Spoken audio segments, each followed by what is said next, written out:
Hello again. Today we're talking about planning with the Happy Medium album.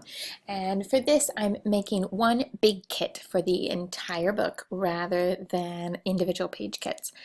And I'm hoping that then I can just kind of pick and choose by limiting my supplies from the massive collection of everything I own down to a smaller but still plentiful collection of stuff that all fits the mood and the colors and the tone that I want to use to tell the story of the summer of 2012. So I'm using Pinterest to show, I'm using Pinterest as a means of gathering some information. And this is one way to start a kit, but it is certainly not a requirement.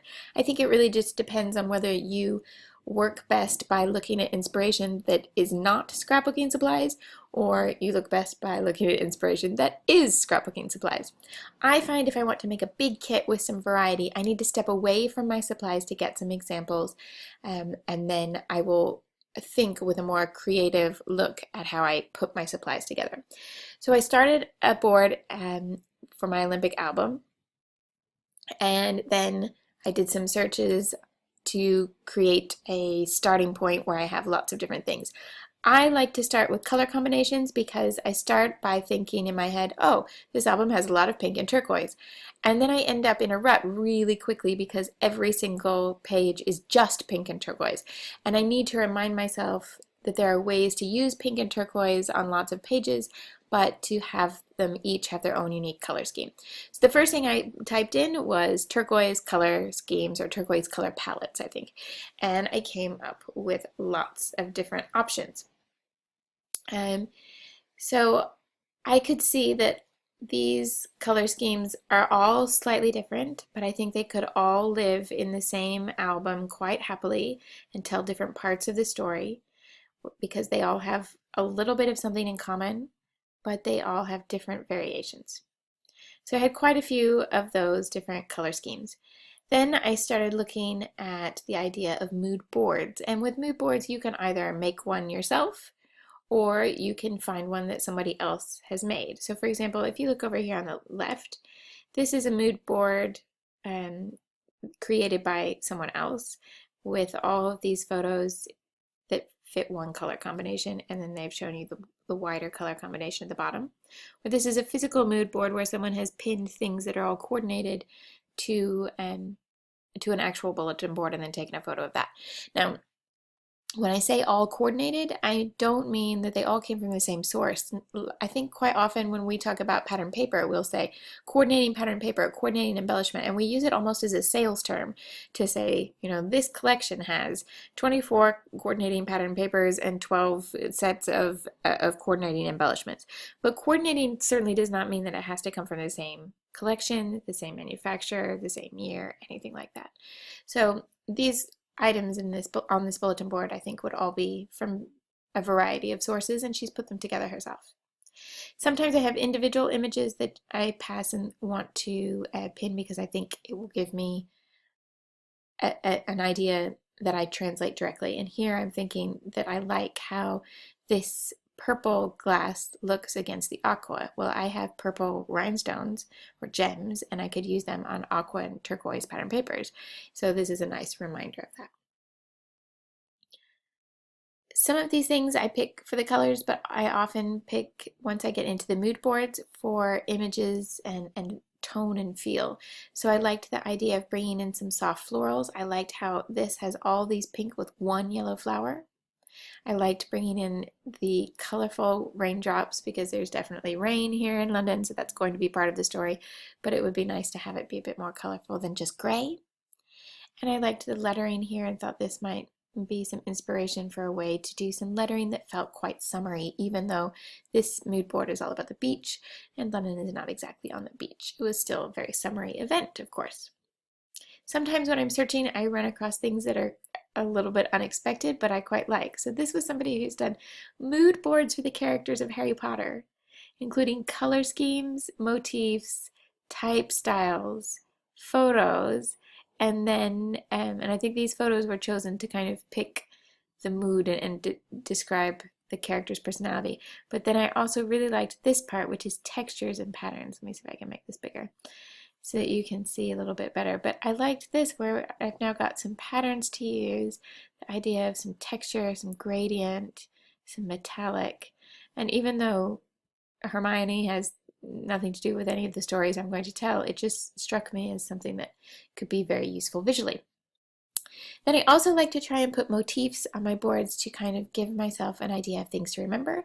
So in this case, I put London illustrations into my search bar and found a bunch of different styles that I thought might be useful to my creative process. I put this one down not because I could draw that, but because it would remind me to maybe, instead of always putting London in letter stickers, perhaps I should do some handwriting in this album for titles. And then I searched for some specific things from London 2012 to remind myself that I wanted to use them as visual inspiration. I included the logo, but I don't think that I'm going to do much with the logo because I wasn't a huge fan of it. But I wanted to have it here so that I could use it if there was anything that was useful. I was a big fan of this, however, the cauldron designed by Thomas Heatherwick, and so I thought, and I have a picture of the cauldron all lit up, and I thought there might be more than one way I could take inspiration from this piece, having seen it up close. So I just pinned a picture of it as a reminder. And likewise, having sat in this stadium, I really thought maybe these triangles that were part of the architecture here could be something that I could use in my page design. So I just pinned a photograph of the stadium. And I wanted to perhaps use something inspired by the uniform from the British team. I'm not sure, but I kind of liked this twist on having the Union flag run off the side of the page. And that was I did a search for the Olympic 2012 uniform, and that's the image I could find. Okay, so if you want to have a look at this board, there's a link and you can follow it and have a look.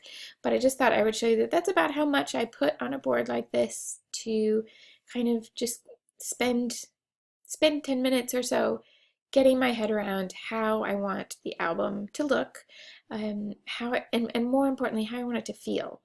So now when I scroll through all these, I'm thinking, okay, so yes, these colors are all very summery and very light, and I think the pages need to be lighter in color tone, like the pattern papers I pick need to be lighter in color tone perhaps than I normally choose. So I need to remember to put in whites and creams and grays and not just the hot pink and the turquoise. Okay, so that's how I use Pinterest in this form. You don't have to use lots of pieces like this where it's already put together.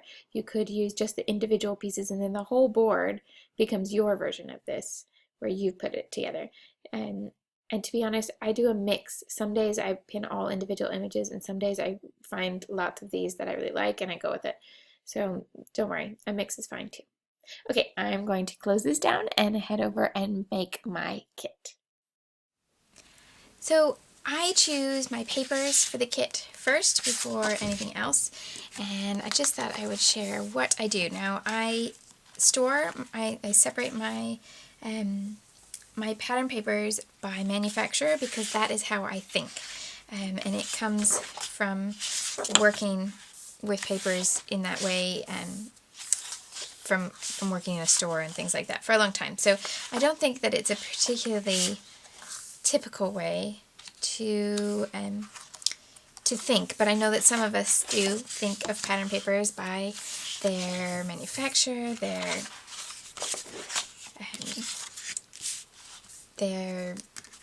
collection, their designer, things like that. And that's how I store them. I think if you think by color, you think by mood or something like that, then you should store them in the way that you think about them. But manufacturer is how my mind works for choosing papers. So what I thought I would do is just show you that I do this very quick process where I grab a stack from a shelf, so they will all be the same brand, and I just go through very quickly, and if something says yes to me, having just looked at that board that I showed you, then I pull it out into the yes pile. I found quite a few there. So I have quite a few papers here already. But I've pulled mostly softer tones here, and some saturated ones there. But I now know, okay, so this is what I have. Going forward to the next shelf, I maybe need to think about some more saturated colors, some brighter things, some more true turquoise. So let's see if anything else shakes it up a bit, like this hot pink perhaps.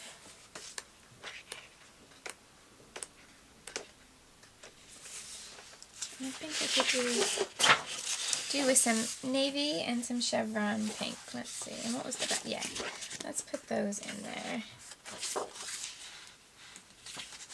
And yes, I did just drop half of it, half the stack on the floor, so but I just keep going, and then I will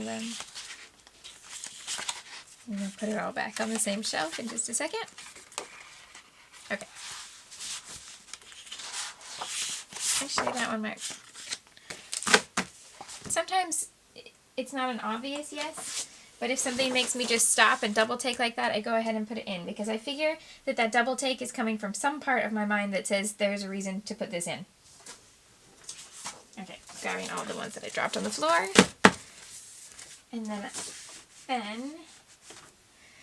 I do that step again where I'm moving the stack so that I have a little view of everything that I have here so far.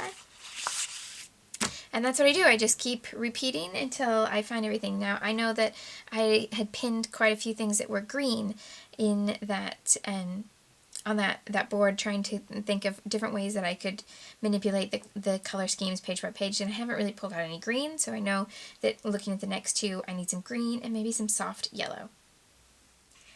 Because I use pattern paper pretty much for all of the paper on my layouts, I put lots and lots of pattern paper into my kit and no solid cardstock. But if you're somebody who uses lots of solid cardstock, then obviously you're going to want a mix of solid cardstock and pattern paper in your kit. So a lot of it comes from that same idea that we talked about yesterday about knowing what you use and maybe having a look at a few layouts and making a list of what you use. But I do find that I take a little bit more risk on this big kit than I do on those individual page kits. So here I will go ahead and throw in a few things that are not that standard format of I want 4 pattern papers and 2 sets of letters and 1 set of enamel dots kind of thing. I will add in a few different things on the off chance that they might come in useful. But I do tend to create my kit with the patterns spread all over my desk like this so that I get a little smidge of each pattern showing, and I can catch as I go through stickers and embellishments and stamps and letters and all sorts of things like that. I can catch anything that might be a good match and throw it all together. Then for each type of embellishment or supply, I go to where I keep those particular things in my stash and pull them out to my table, and then I do exactly what I did with the papers. I quickly make a yes and a no pile. So I go through and think, yep, those could all be useful, and indeed quite a few of these could, probably not that one. And I just make a gut decision like that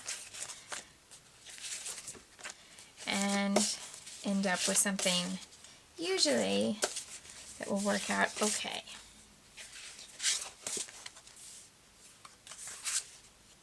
So I'll put all of those small letter stickers into my kit, and I know that that will be plenty of small letter stickers. I'll do the same to get a few sets of thickers in there, and then I'll start looking at embellishments. In just a matter of minutes, I have all of this compiled to make one great big kit. I don't have my smallest elements here, things like sequins and enamel dots. And the reason is because if I'm working on this at home, those items make more sense for me to keep them in the way that I store them for everyday use. If I were scrapbooking away from home, then yes, I would put the small items in. But even though I use enamel dots all the time, I just have one small basket where they all live. In fact, I can grab it to show you. And let's see if I can do it without dropping everything. Okay. So this is my basket that has not just enamel dots, but so I have all my enamel dots here at the front. Everything up to this card is enamel dots. And then I have pearls. And then, oh, maybe that was gems. They get mixed up a little bit. They're roughly organized. Then pearls. So I have gems, pearls, buttons at the back here. Yeah. So, really, this is my entire enamel dot collection right there. And if I were to put everything that matched in here, I don't have 2 sheets of hot pink and 2 sheets of turquoise. So every time that I worked on something else and wanted pink or turquoise, I'd have to come back and get them out of this kit, and that would confuse me. So small things that I use all the time, I do tend to leave in the storage that works for me for everyday use. But this sort of stuff is filtered out from a much larger collection. I couldn't just pick up all my pattern paper and show it to you on the screen. I couldn't pick up my entire basket of stickers. It's a bigger collection of stuff. So it really, really helps if I narrow it down and have all that stuff together. And then for the finishing touches, I can go back to whatever works for my day-to-day stuff. So that's how I make a big kit, and then in this case I put it all in either a box or 12 by 12 file box so that I can see it all vertically, or a big plastic envelope that I can zip the top. Just whatever will hold it all without anything getting bent, and make sure that it has some way that I can put a big note on the side of it and see from my shelf, oh, that is that kit right there. In fact, I can grab one kit from another album. This is a whole album kit, and it's just sitting next to the album on my shelf, so that when I work on that album, I just pull this out and I have everything I need. That's pretty much it. So if you want to play along and want to make a great big kit, or if you've done so in the past and want to tell us how it did or did not work for you, I'd love for you to stop by the forum and tell us about it, or share a picture or anything like that. Give it a try if it's something that you think might help with your scrapping. See you again tomorrow.